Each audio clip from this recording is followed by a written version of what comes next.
спикерден басқаларыңыз кішкене нені микрофонды өшіріп қойсаңыздар, өйткені докладчикпен анау жаңағы бас экранға қойған кезде кішкене жарысып шығып қалып жатсыздар да. Жүргізушілер қосылып тұрсын, сосын жаңағы сұрақ қойғандар сұрақ қойып болғаннан кейін бірден өшіріп тастайық, микрофонымыз. Ұлаған кірді. Ал онда бастай берейік. Бастаңыз. Осы мен біріншіден баяғы осы жалпы сыншылық деген не өзі, жалпы сыншы деген кім деген бір сұраққа өзімнің жауабымды айтсам, мысалы, әке балаға сыншы дейді. Сыншы деген осыған байланысты ойласаңыз, әке балаға сыншы деген сөзден сыншы деген танушы деген сөз.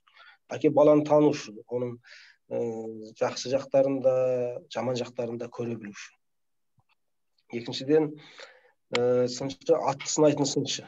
Ол кермедегі 100 жүйріктің бәрін сынамайды. Кермедегі бірінші келетін атты, және алдыңғы лекте келетін 3 атты, 5 атты сынауы мүмкін. Осы келеді, осы келеді деп. Сондықтан бәрін сынап, бәрін жіпке тізгендей айта беру. Мен осы тұрғыдан алса, ол бір құп нәрсе емес. Содан кейін ең басты дүние сынаудан көрі тану. Мысалы, Белинскийдің Пушкинді тану қалай болды? Мысалы, ол солай оны қалай ашты жан-жағынан. Біріншіден, сыншылдықта бізде осы жағы кемшіндеу секілді болып жатыр. Ол жай бір мақтау бір бөлек, шын құбылыс ашу бір бөлек. Соның құбылысын небір шығармалар бар. Бізде мақтауға тұрмайтын дүниелерді мақтаймыз да, шын мақталатын нәрселердің соның тасасында қалып қалатыны қиын. Сондықтан мына 100-ден жүйрік шығатындарды бойы өзі суырылып, көптен қар үзіп шыққан дүниелерді сәтімен, уақытыменен айту өте аз болып жатыр. Ал керісінше осы сынды екінші мәселе қабылдау деген мәселе бар.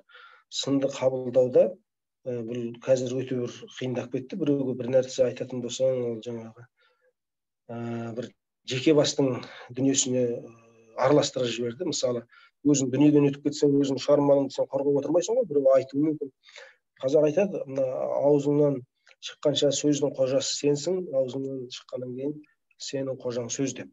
Сол секілді, аузыңнан шыққаннан кейін, ол шығарма жазылғаннан кейін, негізі сенің албата араласуың, егер шығарманың өзінің талдап жатса, артық шаруада сенің оған араласуың. Біреу сынайды, біреу оны жаңағы жақсылығын айтуы мүмкін, біреу оның жетіспейтін кемшіліктерін айтуы мүмкін. Оған әрқайсысына сенің араласуың дұрыс емес шаруа. Себебі сен жібердің, оны қазақ әдебиеті деген қазынаға апарып қостың, соның ішінде саралайтыны бар, соның ішінде оның жаңағы қазақ мәдениетіне, қазақтың ортақ тайқазанына құйылып жатқан нәрсені бір саралаусыз, бір жаңағы сөзге сөз өткізе беруге болмайды ғой.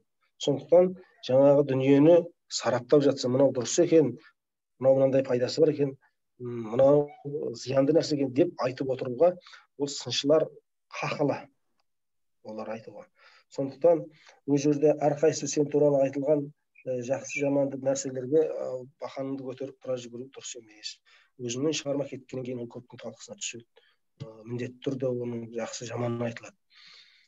Сондықтан осы сынды солай қабылдаған жөн деп ойлаймын. Ал енді осы нәрседе осыған қосарланып, жаңа пендешілік деген дүние кіреді, оның жеке басын мұқату үшін, оның жаңағы бір көре алмастығын жасау үшін деген секілді дүниелермен айтылатын нәрсе бар. Өмір болғасын ол да болмай тұрмайды, бірақ оны біз кішкене оқырмандардың дүниесі қабылдау санасы кішкене оған қарсы реакция беретін болса, негізі дұрыс қабылдамайтын болса, оқырмандардың санасы белгілейтін тұсы осы. Негізі бұл осыны пендешілікпен айтып отыр ма, жоқ, шын мәніндегі оның шығармашылығындағы бір жетістік осы ма, бір достық үшін мақтап отыр ма, немесе жаңағы қастық үшін жамандап отыр ма деген нәрсені аңғара алу керек деп ойлаймын. Көп рахмет аға жауабыңызға. Жалпы студенттеріміз көкейдегі сұрақтарына толыққанды тұшымды жауаптар алды деп ойлаймыз.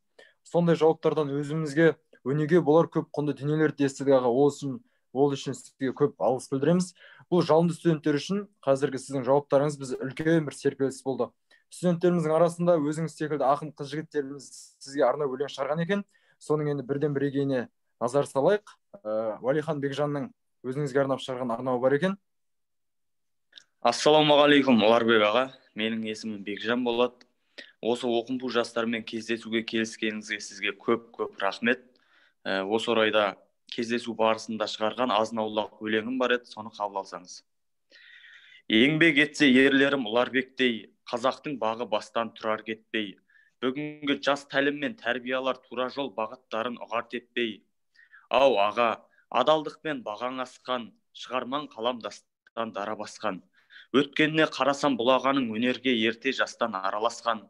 Жырыммен ақ тілекті жасырмадым, елге сыйлап өнердің асыл нәрін. Қаламыңыз шыңдалып, қиял өрлеп, таусылмасын жазатын асылдарың. Рахмет көп. Өзіңе де көп рахмет, Бекжан. Қаламың ұштала берсін.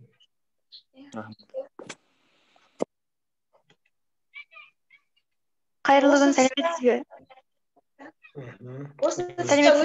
Шығармашылығыңызбен сусындап жүрген студенттеріміздің ой пікірлері бар екен. Осы кездесу барысында сол пікірлерін ортаға салсақ дейді аға. Ендеше сол студенттерімізді тыңдасақ. Жақсы. Бізде 4-ші курста әдеби талдау деген сабақ жүреді ол аға. Сол әдеби талдау кезінде бізде мынау көркем шығармада ұлттық дүниетаным, психологиялық параллелизм деген сияқты талдаулар бар. Сол 4-ші курстың студенттері бір пікір айтсақ деп еді. Осында Сабира Айғаным барсыздар ма? Иә, бармыз апай. Жақсы.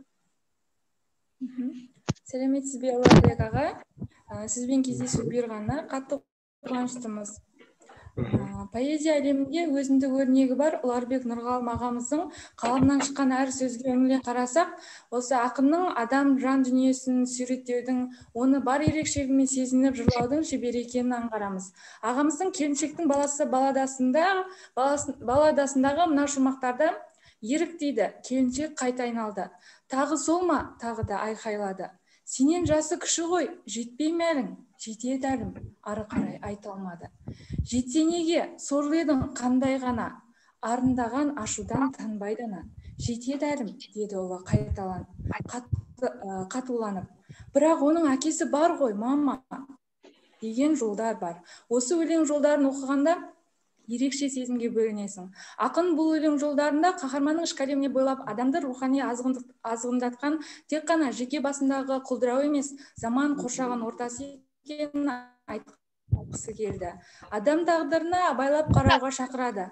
Ақынның сол жан тебіренісі өлеңде былай өріледі. Біреуге бар, біреуге зардай өмір, ырғаласың тамыры бардай өмір. Жетастасы түгілі бір әкенің дерегі жоқ қаңбақтай қандай өмір. Бұл өлеңдегі басты психологиялық құбылыс адамдардың өміріне, іс-әрекетіне немқұрайлық танытпау, ізгілікке ұмтылу, сенім мен үміт деуге болады. Сонымен қатар ақынның өз кейіпкерінің психологиялық күйін түсініп, сезіміне ортақтасуы айқын көрініп отыр. Ұларбек ағамыздың жырында табиғат пен өмір салыстыра қатар суреттеуі де кездеседі. Мысалы, сыртта боран, сықырлы құс сүйегі, қырау басқан терезе жіпсиеді. Екі жалғыз отырған екі бөлме ерегіске түскендей түксиеді. Деген жолдарда адам жанының күйі табиғат құбылыстарымен астастырыла суреттелген. Өлеңде адам жанын билеген көңілсіздік көзге түрткісіз меңіреу қараңғы түнге. Ондай кезде адамның билейтін мұң табиғат пен адам өмірі үйлесімділікте қарастырылып, психологиялық параллелизмге сәтті көрініс берген. Баланың тағдырына қатты әсер ететін осындай тұстар өлеңмен өрілді. Шіркін, ондай жағдай болмаса дейміз. Бірақ қазіргі қоғамда мұндай жағдайлар көптеп кездеседі. Жазушы Қажығали Мұхамбетқали ағамыздың мұндай нәзік нәрсені нәзіктікпен беру оңай емес. Жақсы жазған екенсің деп Ұларбек ағамызға осындай білдірген пікіріне біз де келісе отырып, басқаларға ой сала білді деп айта аламыз. Қорыта келгенде, Ұларбек Нұрғалым ағамыздың психологизмі баяндау ауқымы кең, сезімтал, сырлы, адамның ішкі дүниесіне тереңдей еніп, тебірене толғанған лирикалық сипаты мол психологизм деп айта аламыз. Рахмет. Осы Қажығали ағамыздың пікірі қайда жарияланып еді осы? Я сіздің сұхбатыңыздан алдым. Бұл жерде сізге осы келіншектің баласы атты баладаның жазуына не себеп болды деген сұрақ қойған екен, сол кезде сіздің жауабыңыздан көрген едім осы пікірін. Келіншектің баласы ойымда көп жүріп жазылған шығар ма? Бір жылдан астам уақыт жүрді ме айтып білмеймін, біраз жүрді. Оларға балалар әбден қарап, зерттеп, ғаламтордың шек-қарын ақтарған ғой, сізбен кездесеміз деп. Не бар, соның бәрін тапқан ұқсайды. Өзімде қазір апай сізге бір тосын сый болады, еш уайымдамаңыз, алаңдамаңыз деген видеоролик дайындап, слайд дайындап, арна өлең шығарып тастапты. Мен сұрақ жауап болсын деген өзімде қуанып отырмын, шын айтқанда. Ұнап отыр ғой деген ойдан оларға бізде сабақта кері байланыс деген дүние бар. Арасында балаларға қалай болып жатыр екен, өзіңіз де ұстасыз ғой өнер академиясында. Біздің балалардың тосын сыйы ұнап жатыр ма? Осы бағана басында айтылғандай, осының ар жағында бәрібір ықылас деген бар, ниет деген бар. Осы көп нәрсені Абай айтады ғой, адамның адамшылығы істі аяқтағаннан емес, істі бастағаннан деп. Сосын Қадыр Мырзалиев ағамыздың бір айтқаны бар. Сонда осы Абайдың осы сөзін түсінбедім. Дұрыс бастап, соңына дұрыс аяқтамаса, ол не адамшылық деп. Соны кейін енді Қадыр ағамыз солай түсінетін шығар, бірақ мен Абайдың өзі айтқандай түсінемін деп ойлаймын. Өйткені ол ниет екен, ниет. Істі қандай ниетпен бастап жатыр. Ол мүмкін аяғына жетпей қалар, түрлі жағдай болар. Өмір деген бір солай дүние ғой енді, болжаусыз. Мүмкін жетер тіпті аяғына. Ал соны қандай ниетпен бастады? Осы бір өлеңді жазған кезде де осы бір жұртқа мақталып қалайыншы деп жазама, осы бір дүниеге қолым жеткізейінші деп жазама, әртүрлі жазады ғой. Ал Абай айтады, мен жазбаймын өлеңге ермек үшін, жоқ барды ертегін. Көкірегі сезімді, тіл орамды, көкірегі сезімді деген сезіп алсын, тіл орамды қолда біреуге айтсын, жаздым үлгі жастарға бермек үшін деген ниет қойып еді шын мәнінде. Әлі сол Абайдың сол ниетінен шыққан, тура сол көкірегі сезімді, тіл орамды жастарға алады, біреуге айтады, Абай осы ниеттен келе жатыр да әлі. Бастағандағы Абайдың ниеті осы еді ғой негізінде. Сол секілді адам ниетін көп тексерсе өте жақсы, біреумен дос болғанда, біреумен сөйлескенде, біреумен адам осы ниетін көп тексеруменен адамшылық өседі деп ойлаймын. Өйткені мен не ойлап тұрмын, ол жайында не айтып тұрмын, неге бұлай істемеймін мен? Неге мен осындай қызғанып тұрмын оны? Жоқ, енді болмайды деп кішкене өзін өзі қайтарып, өзін өзі кейбір нәрсе жоқ, шыдап, тілімді тістеп қалайын ол жерден нетпей қояйын деген секілді.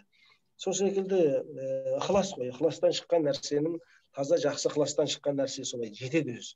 Сондықтан ықылас ниеттеріңізге енді ризамын. Әлі алда бар әлі. Рахмет айтпай қоя тұрыңыз аға. Ал Анар жалғастыра ғой. Рахмет аға. Осы тұста тағы бір тосын сый болып тұр. Біздің студентіміз, Серікбай Нұртолған дейтін студентіміз, өзінің осы кездесу барысында өлең шығарған екен, сізге арнап арна өлең, соны оқысам дейді. Қайырлы күн Ұларбек аға. Менің есімім Нұртолған болады. Бүгінгі кездесу барысында шығарған өлеңім қабыл алыңыз. Ұлы адамдардың өнерін көшін жалғасын, толқындай тасып, өлеңдей өзен арнасын. Оқырманына сүйікті болған қаламгер Ұларбек аға, қаламың мүлде талмасын. Байқадыңыз ба, жанарымызда от үміт. Жүздестік бүгін қашықта біздер отырып. Даяғаш деген жұмбақ атауға таңданып, кітабыңызды қызығып тұрып оқыдық. Автормен сұхбат әр оқырманның арманы. Ел құрметтеген өнердің алып тарланы. Алтыннан қымбат уақытын бізге арнаған, мың алғыс сізге, сүбелі сөздің сардары.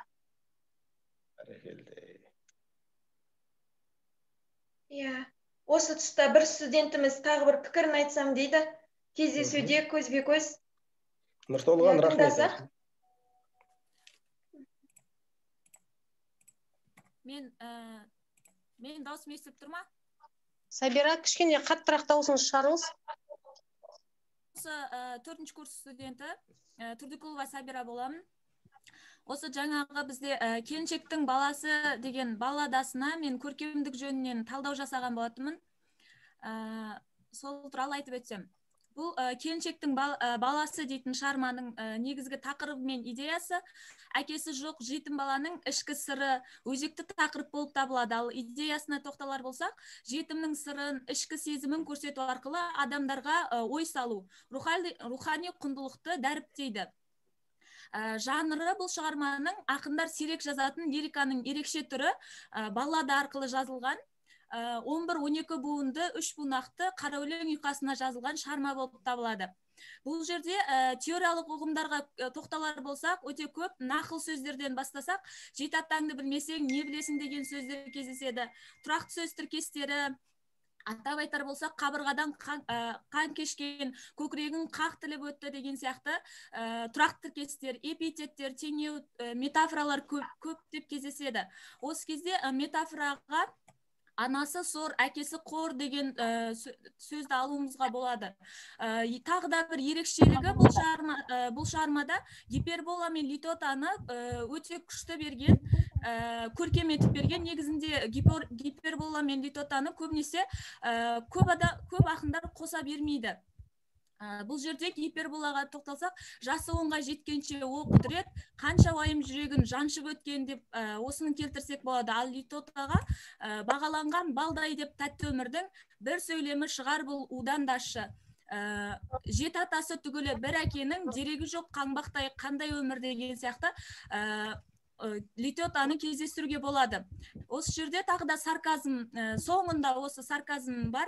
Сайқал қала шертеді, сақ-сақ күліп, әулеті жоқ қазақтың шежіресін деген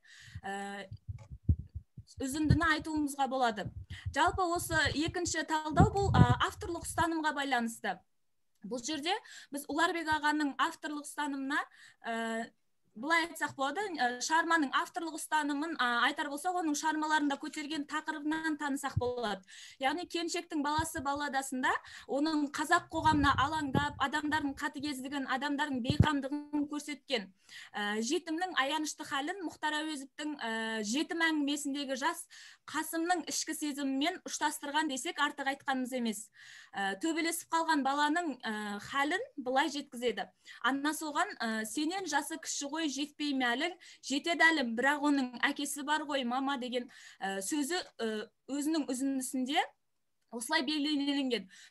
Осы жетімнің ішкі сезімін тұтасып өте әсерлі бейнеленген болатын. Және де сурет өлеңінде жас бала мен ананың психологиясы бейнеленген. Заң деген ең қысқа әңгімесі ол қазіргі қоғамның қандай екенін көрсетті. Яғни ол сөйлем бір ғана сөйлемге сыйдырған болатын. Бұл өзіңіздің жерлеуге кететін қаражат, деді қария. Өзін аса мәдениетті, сыпайы ұстаған қызметкер қыз жай барақат қана қол қоя салыңыз деген сөзді. Бұл жерде жаңағы қысқа ғана әңгімесінде қазір қоғамның қандай бір қатыгез болып бара жатқанын осылай жеткізген болатын. Авторлық ұстанымда оқырман лирикалық тұлға поэзиясындағы авторның көзімен қарап танып біледі деп айтамыз.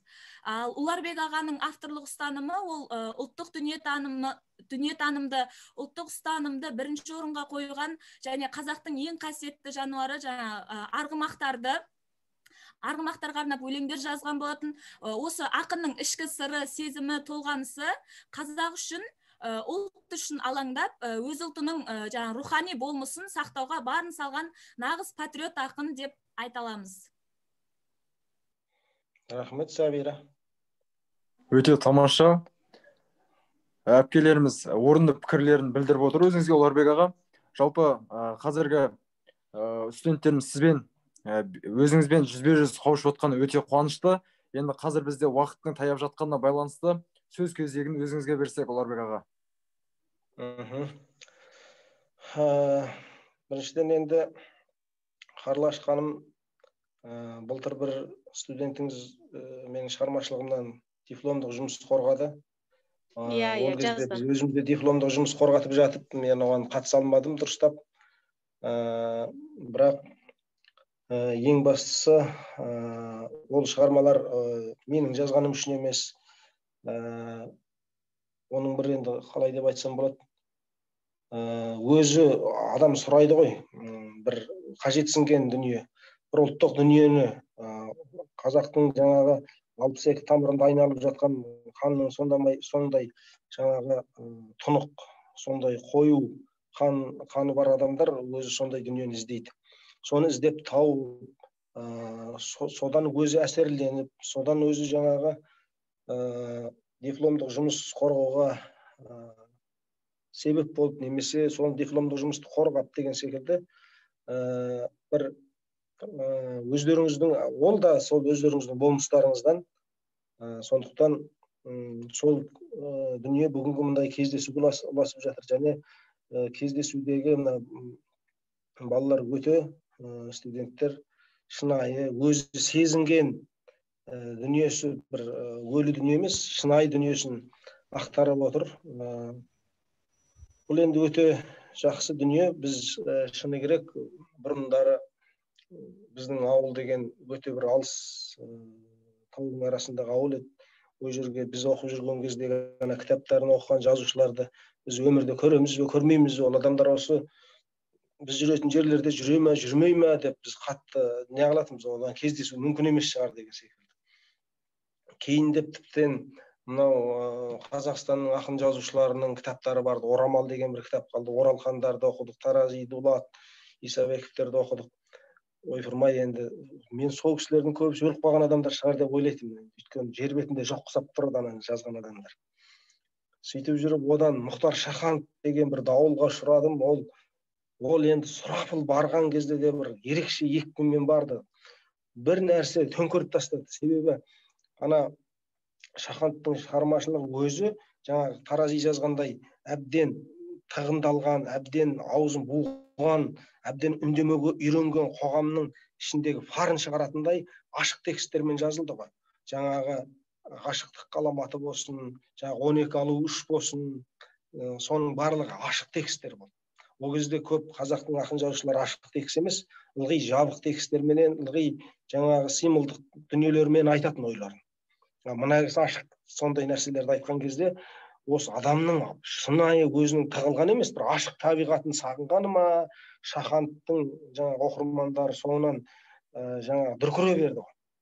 Ол өйткені біздің жаңағындай тығынды ағытып жібергендей дүние. Содан кейін анау ғашықтық ғаламаттары дегенді бір екі-үш оқыған кезде жаттап алдық дастандарды. Жаңағы жалғыз әйел жұмысымыз деп келіп жылады, баридайнам тірлігін еркелеттім, желкелеттім өмірім соңына, бәрін бердім қолына деп келетін. Сосын анау тана көздер, шіркін ана көз қандай, шіркін тана көз қандай, ол қараса бұлақтарда қалатындай қозғалмай, қарамасаң төзімнің терезесі тозғандай. Содан кейін бір анау руханиятқа, ұлтқа деген алапат жаңағы махаббат керек десең, ана достық деген осындай болады екен ғой деп, адам өмірден достық дегенді негізі өмірден оқиды ғой, кітаптан өмірден көреді ғой, кітаптан алмайды. Ол кітаптан алдық. Шынымен ана Мұрат деп жаңағы кетеді ғой, сенің осы достығыңды әлемге айту үшін ақын болам деп жаңағы тана көзді. Ойпырмай, достық деген осындай болады екен ғой деп. Содан кейін тіптен махаббаттың өзіне сондай бір бағдар бергендей бір дүниелер болды. Өзіме сондай әсер етті. Мұқағали болса да болмасын, бір жанымда күнде бір жүретін серігім секілді. Өйткені мен мына Қазақстанның жазушыларын оқып аламда, өлеңдерін оқып жаттап аламда, айналама балаларды үйіп алып, солар туралы аңыз ұқсатып әңгіме айтады. Ана кімнің өлеңі бар ғой, Фаризаның көгалды алаң, сүт сәуле, қыз мана сондай өлеңі бар. Көгалды алаң, сүт сәуле қырды басқан, біз отырмыз жанардан арман ұшып, еленбейтін әдетте жұлдыз аспан, бәріне таңданысып, теңесем де өзіңді жасықтармен, бір батылдық көруді аңсап едім, кеткім келген кісі боп асыққанмен жібермей қалса дедім.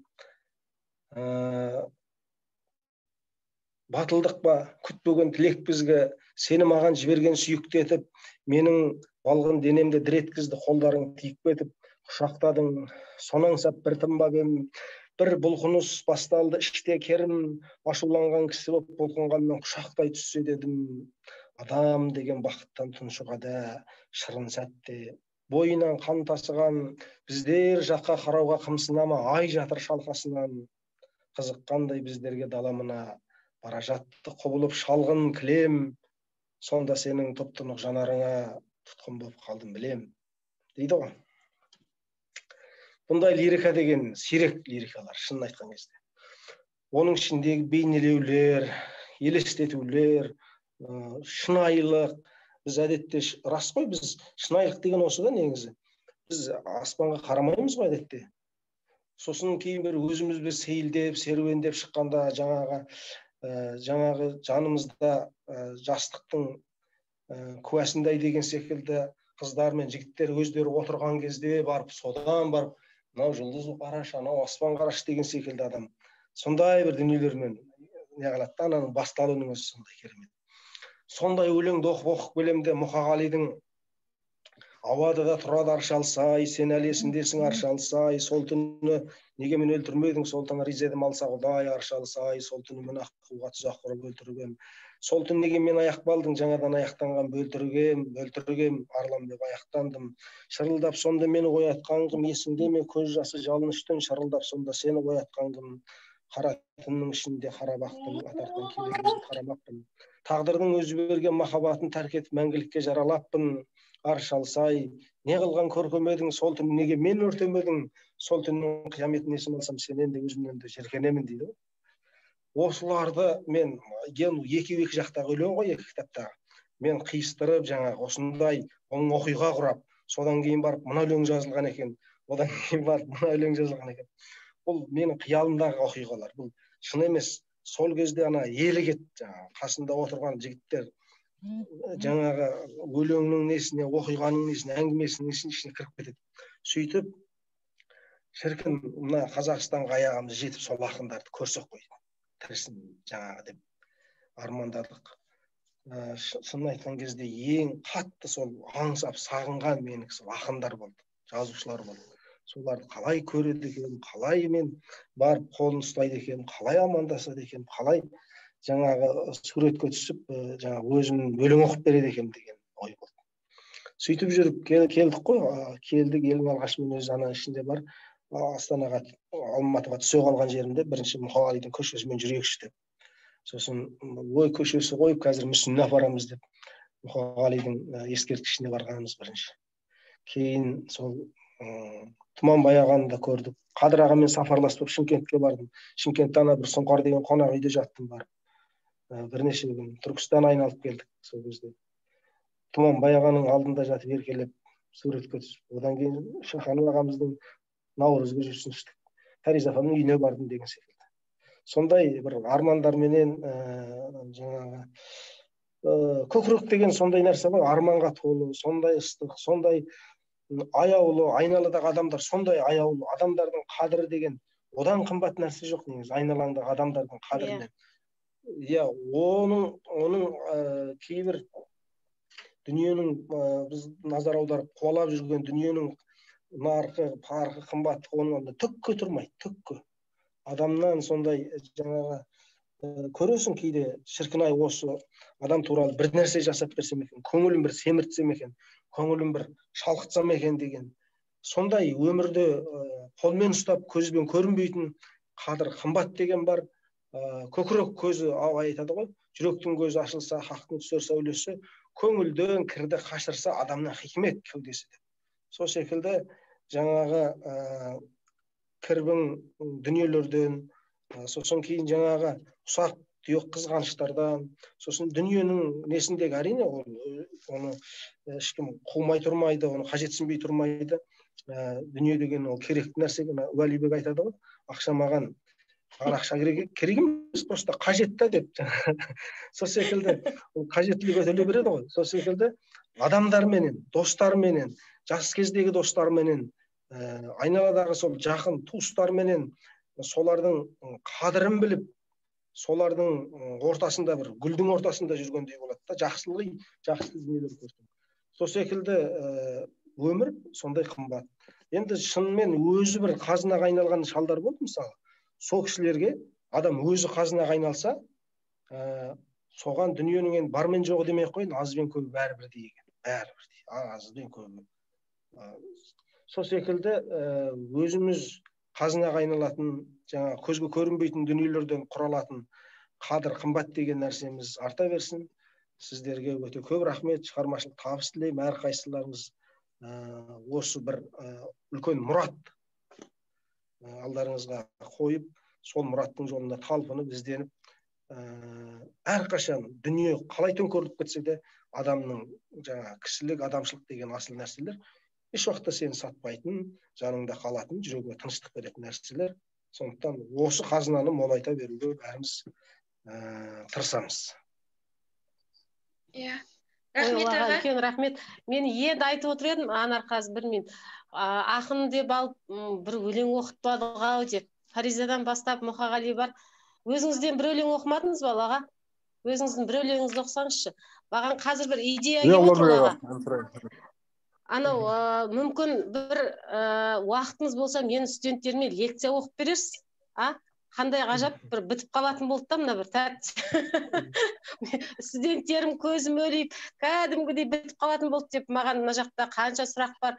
Бірақ енді сіздің алтын уақытыңызды ұрлай алмаймыз. Келешекте бір осы бір идеяға, ұсынысқа өзіңіз сөйлесеңіз тоқтамай, менің балаларым тек қана тыңдап отырса деген бір ұсыныс бар. Өзіңіздің осы қандай ашылдыңыз ғой бүгін, шын мәнінде бір орта әсер етті ғой деймін. Өзіңізден шығармашылығыңыздан бір өлең оқысаңыз аға. Мен онда төркін дейтін өлеңді оқып берейін. Жатқа білетіндерімді оқи берейін енді. Аудандық өнер үйінде жыр оқып зерлі, сыпырып тастап отырған маңдайдан терді. Қарындасың ей маға деп, жырылып топтан жарқылдап, жап-жас келіншек жаныма келді. Жақынын тауып алғандай жайраң күй кешіп, жүріңіз үйге деп қоймай алдымды тосып ағалап тұрған келіншек, алдыңғы жылы арқаға келіп қоныпты Алтайдан көшіп. Атанам сонау Алтайдың қырында қалды, бие бау қалды желіде, құлында қалды. Сағынып дәбден төркінін, көзінің жасын көрпесін сала жүріп ақ сығымдап алды. Күйеуі тойған қозыдай момақан жігіт, ісі көп, сөз аз, ерсінді, мінезі сынық. Аулымыз жайлы айтылған әңгімелерді біресе тынып тыңдайды, біресе күліп. Сағыныш шіркін болмаса жүгіне жеткен, қояды мақтап шүкір деп бүгінін еппен. Ағасы келмей қойыпты қызметін қимай, атана ауру, іні жоқ, сіңілі кеткен. Ем домға тиын ептеген табылып мүмкін.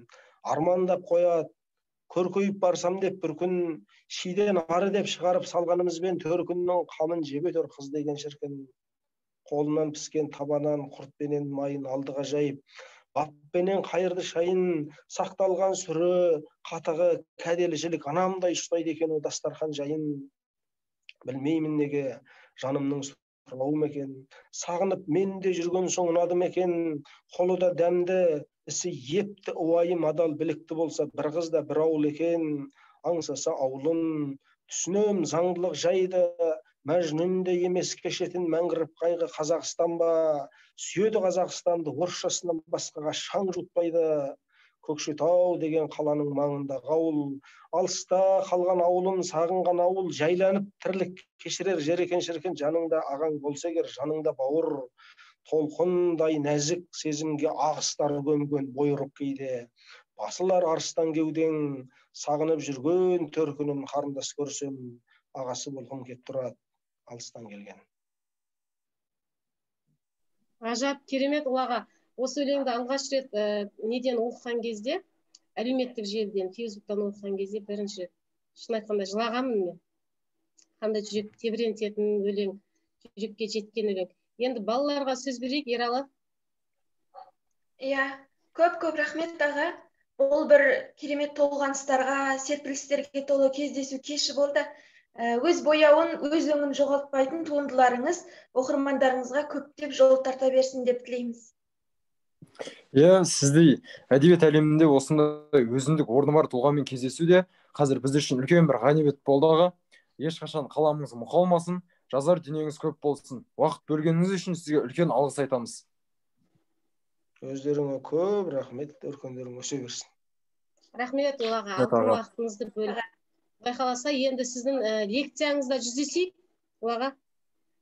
Сондай жақсы ниетпен, Құдай қаласа, жақсы оймен, жақсы ниетпен қоштасақ, бүгінгі кездесуге. Үйдегі кісінің төркіні сіздер жақ қой. Бәсе неге жып-жылы біздің балалардың таңдауы сізге түсті десем.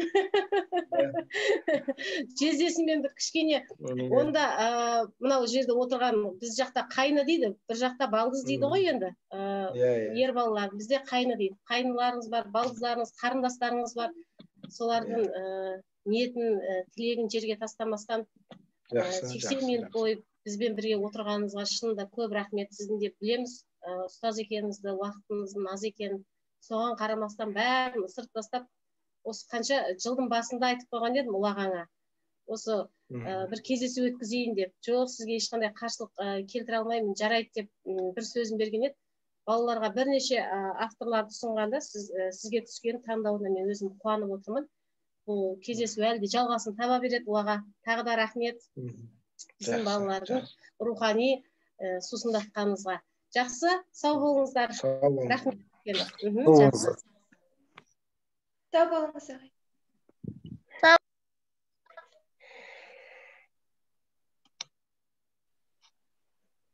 Апай біз сөйлемедік қой.